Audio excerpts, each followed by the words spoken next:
again. Let me, I'll be right back. We've never had issues like this. Right. So she's going to log on and log back off. Yeah. Log off and log back on, sorry. And let's hope it resolves the situation. Ghost in the machine. Interesting time for the ghost to kick up. Yeah. Somebody said she's using a 56K modem. What does that mean? I have no knowledge of these things. People don't use modems like that anymore. As far as I know. Okay. Anyway, good morning to you all. It's quite an interesting development. We'll have Makila Pandey on tomorrow, Steve. Correcto mundo. Yeah, but try to get somebody from the Star Slate on Wednesday. Yeah, I'm going to try to call David Lee or Dr. Munidal later today to try to get them on. Yeah. All right, Anita, good morning again. Okay. Hopefully it's better now. I hope so.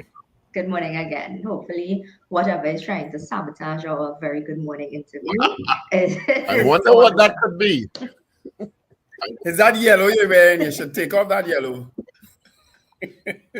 Oh gosh, not too. It's too early in the morning. Right? Yes. Yes. So I was asking you before, how do you feel about yourself, Russian, and others had been advocating for the UNC internal elections to take place, and it was finally announced. How do you feel about that? Do you think it's your advocacy, or was it always in stream and you just didn't know? I don't. I think that our advocacy certainly played a very important role because, as you would recall, prior to Russia making a statement that the internal elections should be called when they are constitutionally due, there was a lot of conversation about a snap general election. And we must focus on a general election that could come from 2025 or before, etc., etc. And even though on the same day that Russia made the call for the internal elections, that afternoon, the political leader, Mrs. Prasad-Bisasa, would have said that the elections will be held when they're constitutionally due. The messages coming from the current national executive, basically that we have to focus on general elections. And so I think that absolutely there was room for the conversation to be had and had publicly. And now that we have an internal election pending, it is really up to the members of the UNC to come out and have their say because it is a crucially important election. MP Haynes, how do you feel about the internal elections being announced and held 2 days before the by-elections in the two local government districts? Was that by strategy or coincidence? I don't believe it's coincidence at all, simply because the internal elections were announced after the by-elections were announced. So once the internal election called after we had the date for the by-election. So it can't be coincidence. So we can rule that one out altogether. Whether or not strategy is a question that I cannot answer because I would not have been the person making the strategic decision. But for me, I think that it goes to the heart of what our slate, the United Patriots, is talking about. That fundamentally, part of the things that we have to change is fixed dates for elections. This idea that you can, at any moment, decide when an election is, whichever date, however you feel to.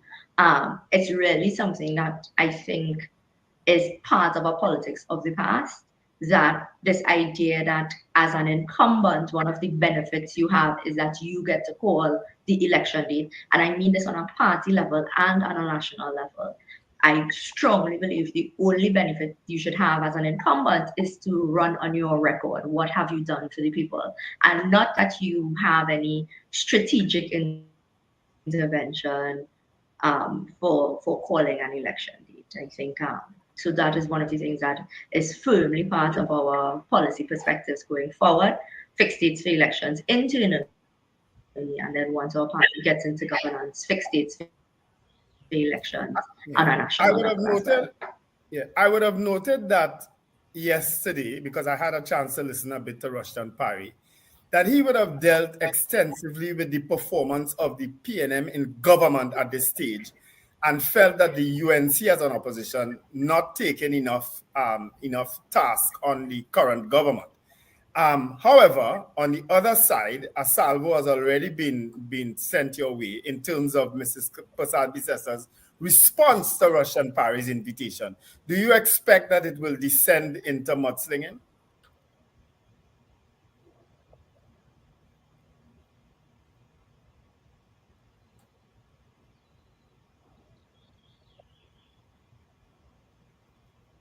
Okay, I think she might be frozen again.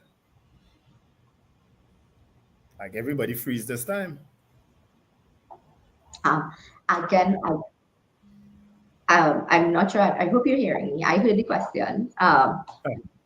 If I believe it will descend into mudslinging, I can only speak for myself and the team that I chose to join, which is that we have maintained that the only way to properly go through this internal elections is to focus on what can be done for the United National Congress, that we can win the general election in 2025.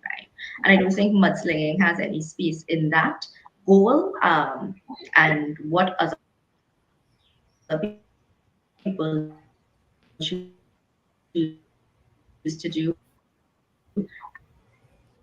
I think they will be answerable to the electorate for their decisions. But certainly,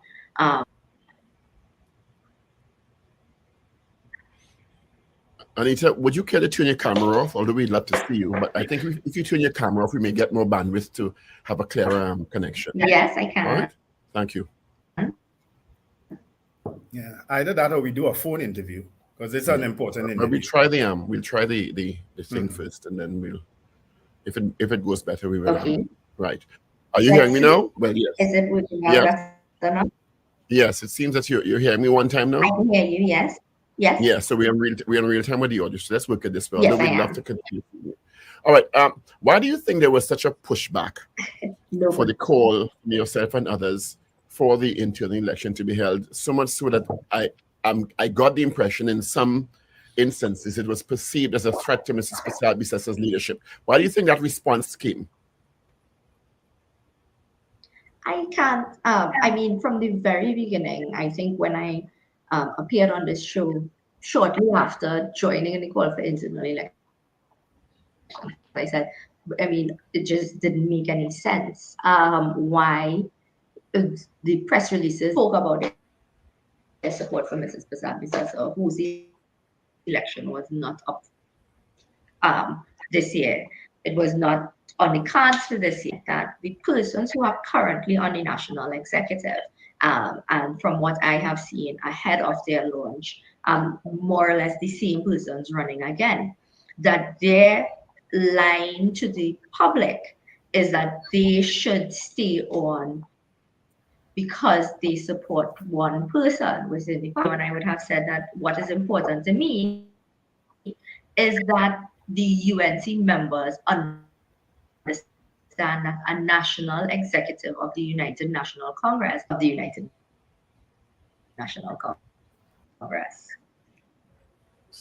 Steve, I think we should do the telephone call. Yeah. All right, Anita, we're going to call you now and go telephone call. Is that okay? Anita? Yeah, we're going to try the telephone. Yeah. Try the telephone, yeah.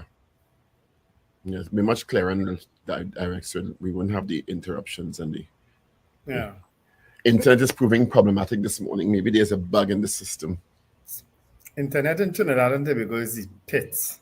But usually we don't have issues with Anita. But today, I guess, I don't know. All right, you there? Right. Yes, I am. Thank you. All right, this is much better. Yeah, you were talking about why you were answering the question. If you could start over the answer, please. Yes, I said that from the beginning. I think when I appeared on Power 1 and 2 shortly after joining the call for the internal elections, I stated that it was a very interesting tactic that all of these current members of the executive felt that that they needed to come out and say that they support Mrs. Prasad Bisesa, because to me that had nothing to do with the calling of the internal elections. But what I'm seeing now is that given that more or less the same executive is being run again, that they were basing their campaign on supporting the status quo. And I mean, as a member of the UNC, as a former public relations officer of the UNC, I've always stated that our duty is to the wider membership of the United National Congress. And so that, it's, again, especially if you are an incumbent, if you are currently serving on the national executive, your key selling point cannot be that you support this one person in the party. You have to say what you've done widely to increase membership, to increase how members feel about our chances at the general election, connectivity among our members, so that people feel like they are included and part of the process. And key in that is having these elections. And so, again, I mean, I think if we are all honest, we'll know that it did take us, it took us a little struggle to get the elections in the first place.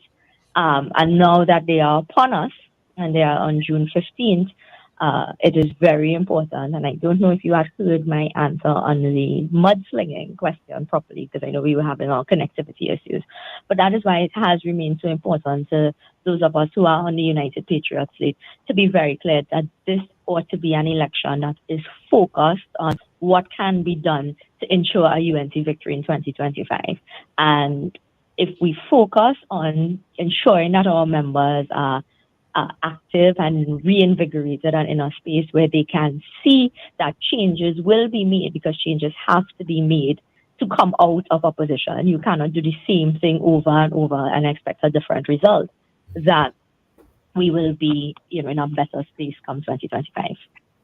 MP Haynes, Allen, I have a question, a couple questions to ask connected to the Patriotic Front, which launched their campaign for 2025 over the weekend also, led by Michaela Pandey. Mm-hmm. If members of the United Patriots are in fact successful in getting on the executive of the United National Congress, will you be willing to accommodate Ms. Michaela Pandey as a political entity? Or is there any chance of you going to join with Ms. Michaela Pandey in the event that you are not successful? I'll take the first one because I believe our chances of success are very high. And so I'll start there. For us, those of us who are members of the United Patriots, and that we are focused on strengthening the UNC, a major part of strengthening the UNC is this idea of where persons have disagreements, or where there was once a relationship that the current status quo is that ties are severed. So we have persons like Mr. Vasant Barrett. We have a number of persons who would have been part and parcel of the United National Congress, who for some reason or another has been excluded from the party process.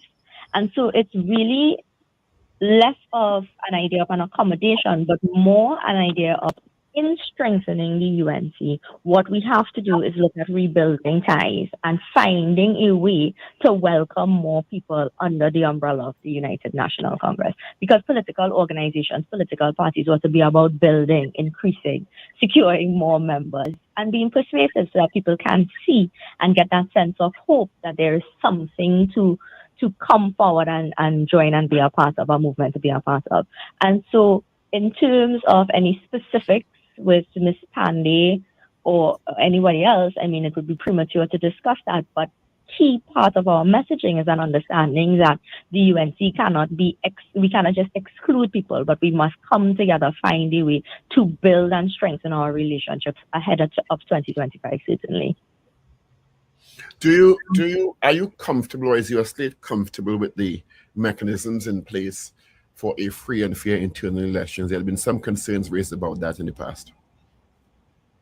Yeah, we have been very vigilant. We have, I think, for the past week, I know I've been answering a lot of calls from the press, but as I told members of the press that last week we were very focused on ensuring the back end. So last week we had the nomination process. We also had the viewing of the preliminary list so that we can take a look at, members who have been registered if they made it onto the preliminary list.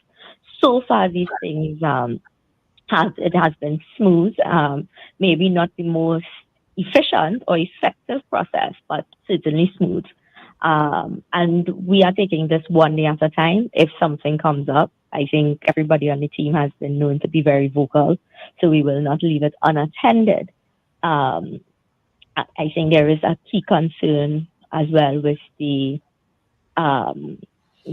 we're now awaiting our polling venues, because as it stands right now, we can't tell people where they are going to vote because we have not gotten the list of polling venues from the Election Management Committee as yet. And so, like I said, we're taking things one day at a time. We are remaining vigilant. And if hopefully there are no issues, but if any issues crop up, we'll certainly address it in a timely and very direct manner. Anita, you can correct me if I'm wrong, or maybe you can clarify for me and for our listeners. Mm-hmm. Has there ever been a slate that is not favored by the leader of the UNC winning? Because I don't think that has ever happened. And so what gives, and if it has never happened, what is giving you and the United Patriots the optimism that you can go against that trend? It happened in 2010, Richard. Well, that's what I'm saying. I'm not sure. Yeah. Yes. So at least under the current leader. Current leader. Okay. All right. So the current leader, right? Prior to 2010, there had been a number of times where the executive ran, the national executive elections were held without the political leader election being held. Because the way our constitution is structured is that the national executive works with the political leader, but is not answerable to the political leader. You're answerable to the members of the UNC. And that is the way it's supposed to work. Since 2010.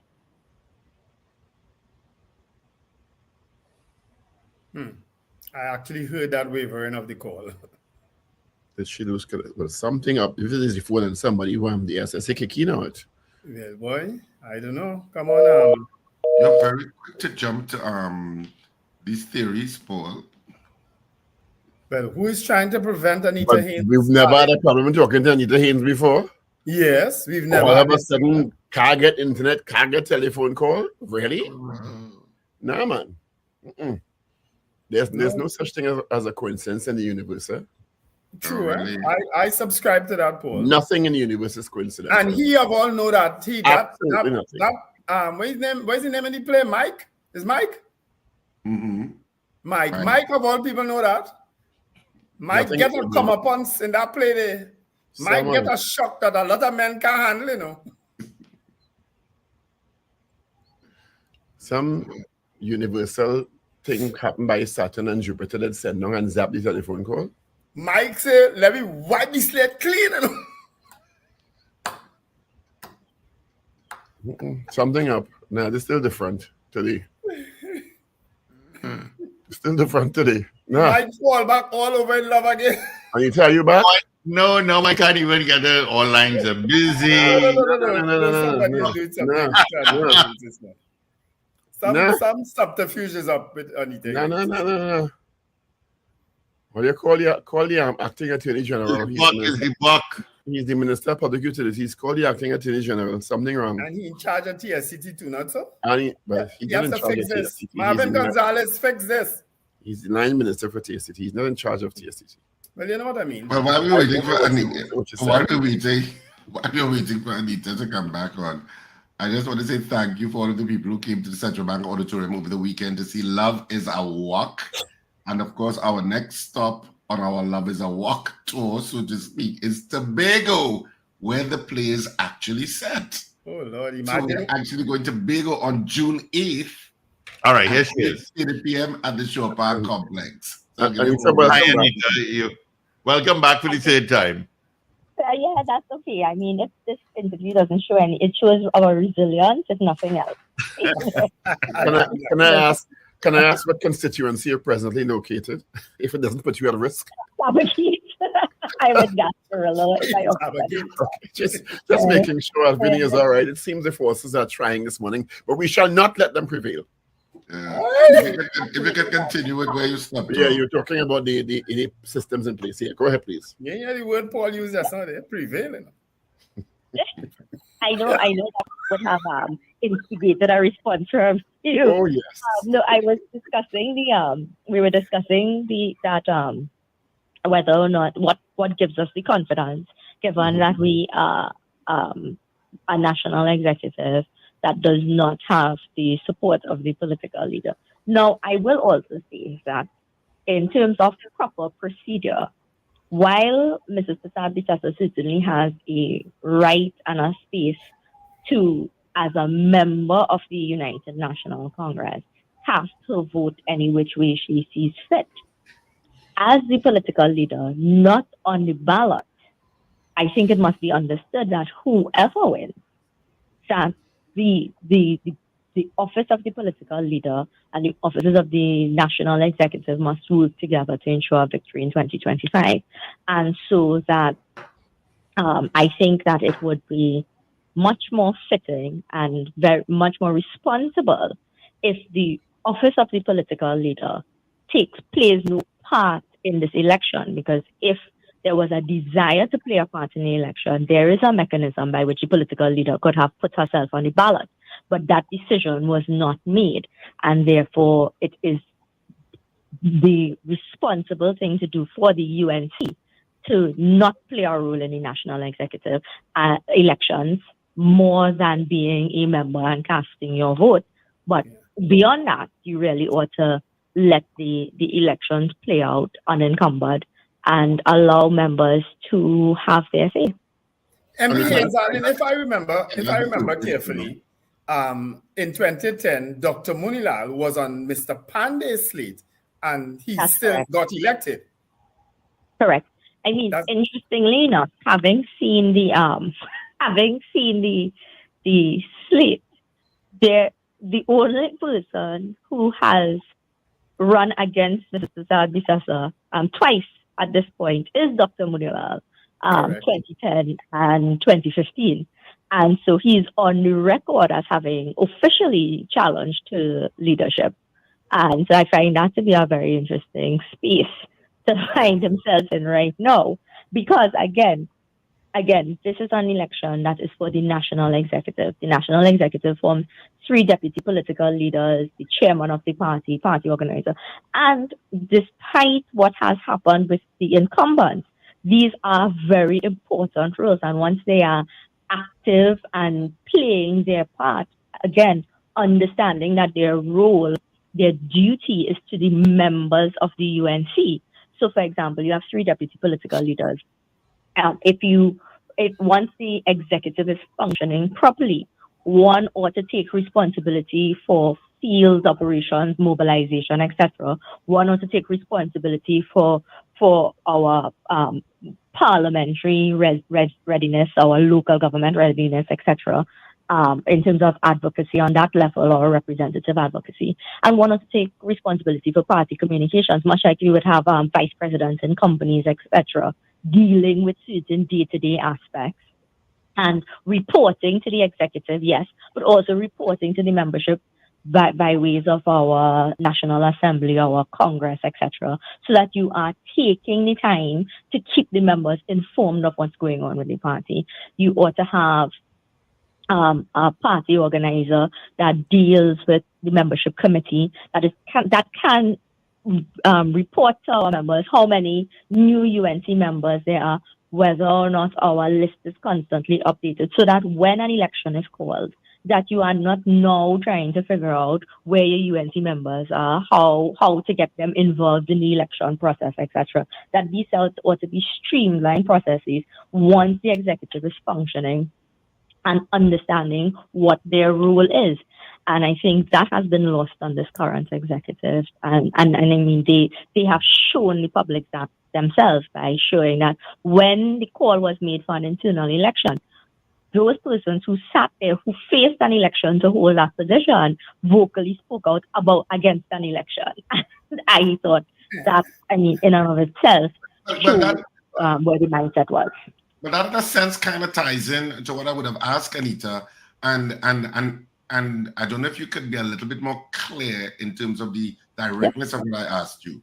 Now, I understand the theoretical position of how things should work, but you know, in politics in Trinidad and Tobago, how things should work and how they actually work don't necessarily align.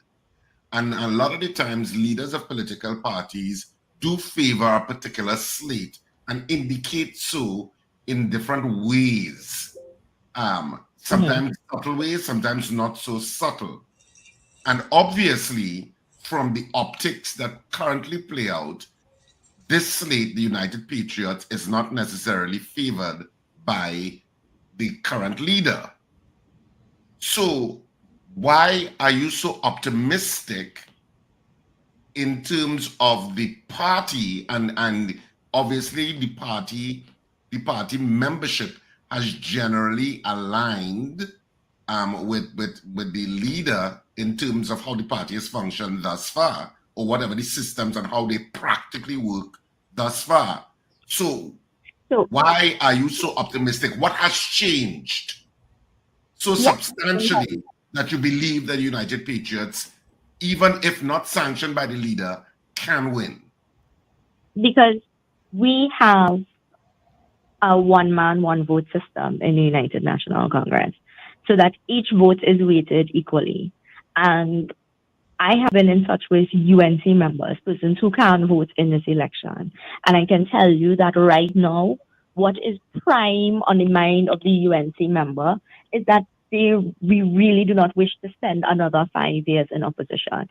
And if that means that they have to break from the status quo, because the status quo has held us in opposition for going on 10 years, that they are ready to do so now. And so that is what gives us the confidence, because we understand, the UNC members understand that in order to have a different result in 2025, something must be done differently in 2024. Well, I'm glad you said that, because I wanted to focus on what you said in your speech at the launch of your slate, where and your tagline is a stronger UNC and opposition is a stronger TNT, which I agree with in our present construct. Because the executive has so much power, we need a strong opposition, no matter who is in power, to keep the executive to account. That way the country benefits. But when you say a stronger opposition means a stronger TNT, you are implying that the opposition in this present construct is not strong. Evidenced by, of course, you've lost two national elections. Am I wrong there? No, I want to clarify. When we say a stronger UNC for a stronger TNT, we are not envisioning being an opposition party for very much longer, right? And I mean, I understand why you're saying it's a stronger opposition, because we have been in opposition for so long. But we are hoping to change that once. But a stronger UNC for a stronger TNT means that those of us who are in the political landscape, whether you be part of the UNC, part of the PNM, part of the Patriotic Front, part of the NTA, and any political organization, what you ought to bring to the table is the best version of yourself, so that citizens have something that they can vote for, and we can get out of the cycle of voting against somebody. I don't want this one, so I'm voting for this one. I don't want this one, so I'm voting for this one. That is a cycle that has gotten us nowhere very quickly as a country. But that I'm a member of the UNC. So the thing that I can commit to the public is that I will do my work to make a stronger UNC, so that when the people of Trinidad and Tobago, all the people of Trinidad and Tobago are taking a look on, that you get a sense that this is a political party that is driven by the future, that understands the issues that will face Trinidad and Tobago, the issues of climate change, the issues of how our policies interact with artificial intelligence, the issues of crime, national security, education, etc. The things that we face, the political parties ought to position themselves properly to address these things. And so when we say a stronger UNC for a stronger Trinidad and Tobago, in the first instance, yes, it's a question of the national executive election and getting our party business in order, but it is part of a wider movement to say that people in Trinidad and Tobago deserve something to vote for.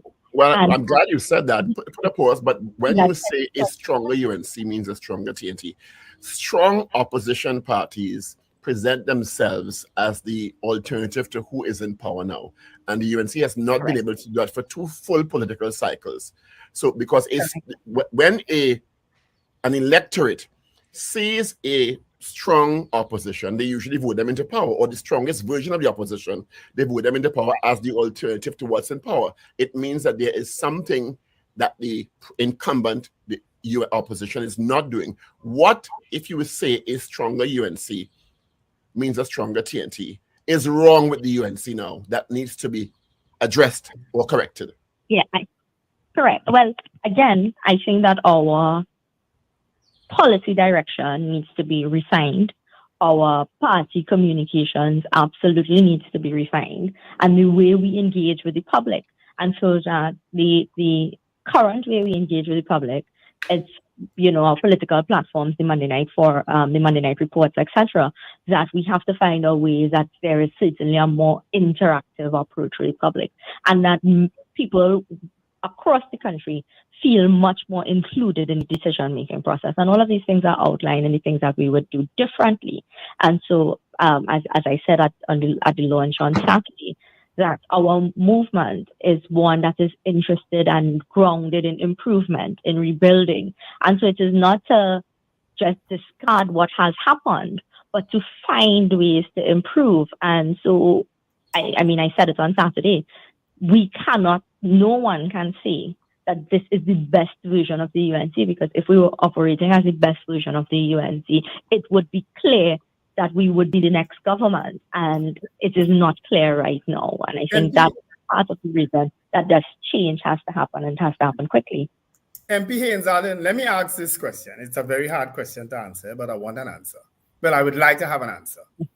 We have on the United National Congress slate, the slate that the political leaders endorsing, a political leader who has had a colored pass. You can't call them the United National Congress slate. The slate that will be the UNC slate. All right. Okay. They call themselves the star team, and you could call them. Right. So thanks for the correction. So on the star team, we have led by their political leader who has had a checkered past as prime minister. We have 3 deputy political leaders, Dr. Rudal Monilal, Dr. David Lee, and Jerlene John, who are contesting those positions, who have all had questions to answer with the state machinery in terms of their involvement in politics and ministerial positions, right? Those are their political leaders. And they are also included in a couple other people who have been interdicted with the state and in terms of their past. On the other side now, we have Rushton Parry, Anita Haynes Allen, Dr. Rai Ragby, and others. Is there any reason why? Is there any information that will come out on these people? We know about the star team. We know about them. Is there any information that will prevent the electorate of the UNC or the wider electorate of Trinidad and Tobago from trusting these people who are offering themselves now? Well, Rushton Parry has been a member of parliament since 2015. I joined the Senate in 2017. Rai Ragby joined the House of Representatives in 2020, but has been in and around UNC politics, having even served as a deputy political leader under Mrs. Prasad Bisasa in 2015. And so that we are all persons who are not new to public life. And certainly, I think whatever people had to say, they would have found a way to say it already. We were not persons who are, like I said, new to public life. And so, I mean, I can speak for myself. I have built a public profile that I think is grounded on everything that I stand for. And I mean, I'm sure people would have looked, but I don't think they found anything because there's nothing to be found. And so, I really feel very confident that this team can withstand a test of integrity and withstand the test of building the trust between persons in politics and the wider national public. You see why people really are like you? You must have thought long and hard before making decisions to be outspoken and also to be a part of a slate that has not gotten the blessing of the political leader. What happens if, because by my understanding, correct me if I'm wrong, the executive is who screens candidates for the upcoming election. Would that be correct? Correct, yes. What happens if your team or parts of your team are not successful? I think for me, a big part of making this decision and doing doing things the way that I've done things is because I have been very vocal about pushing a new brand of politics, a new approach to the way politics is done in Trinidad and Tobago. And I have no problem taking that brand of politics to the electorate, the UNC electorate in the first instance, and saying, is this something that you want? Is this something that you will get on board with?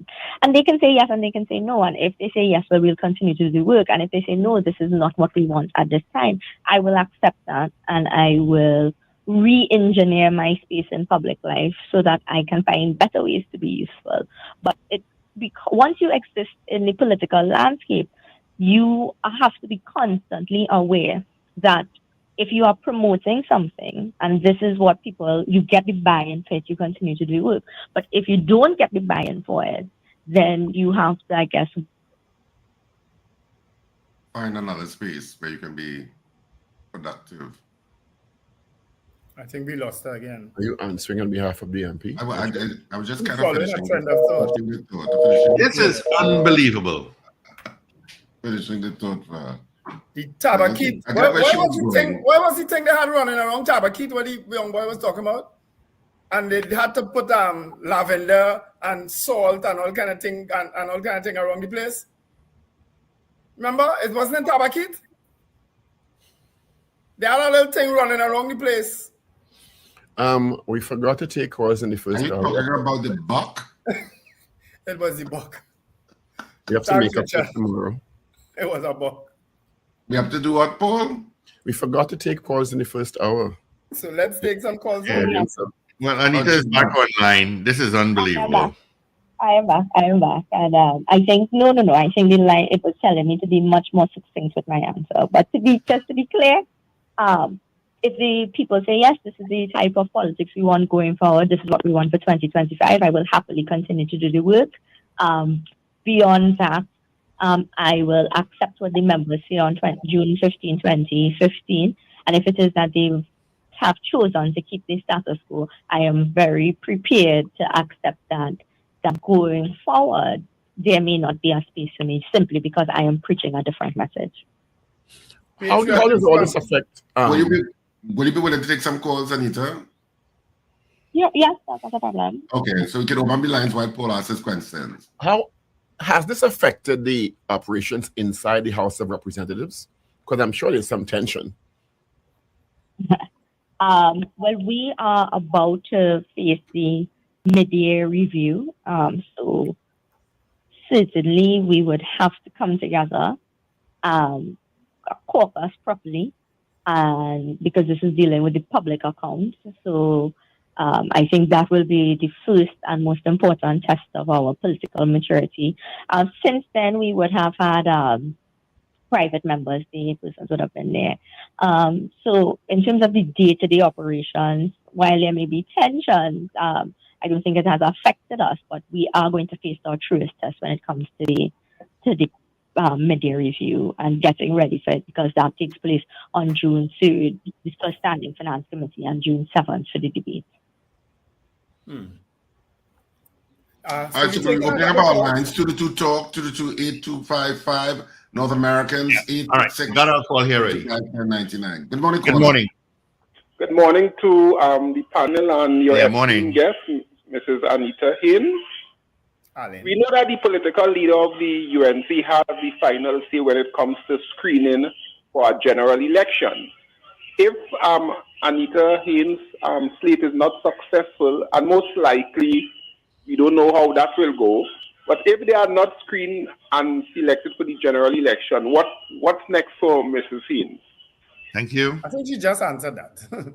Yeah, she said that she would re-engineer the public life, the contribution to public life. I do. I think there are lots of spaces to serve your country, and I have had the privilege of serving in Parliament, but that is not the only term of service for country.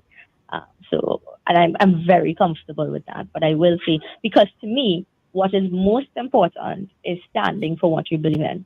And so that I believe that politics can get better. And this is my way of trying within my own political organization to improve.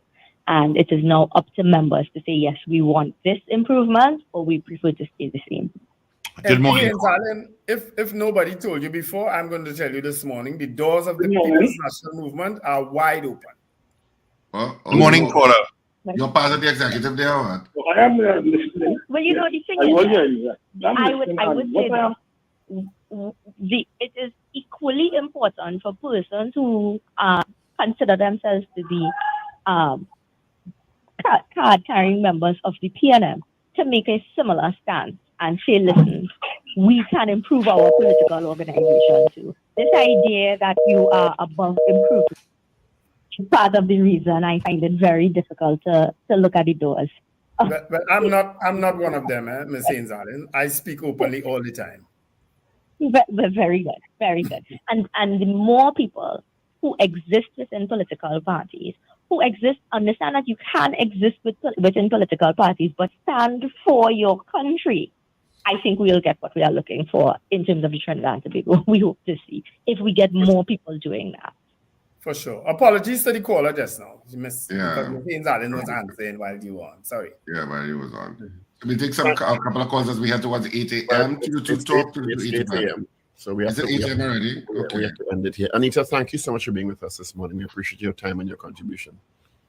Yes, well, thank you for having me. I am sorry we had so many difficulties, but I'm sure we will have an opportunity to speak again before June 15th. And so any questions?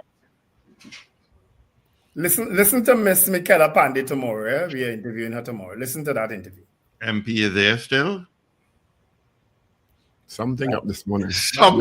You have a great day. Be safe out there. That is unbelievable. Yeah. Of course, have a fantastic Monday. And of course, love is a walk. And our next stop is Tobago at the Show Park Cultural Complex.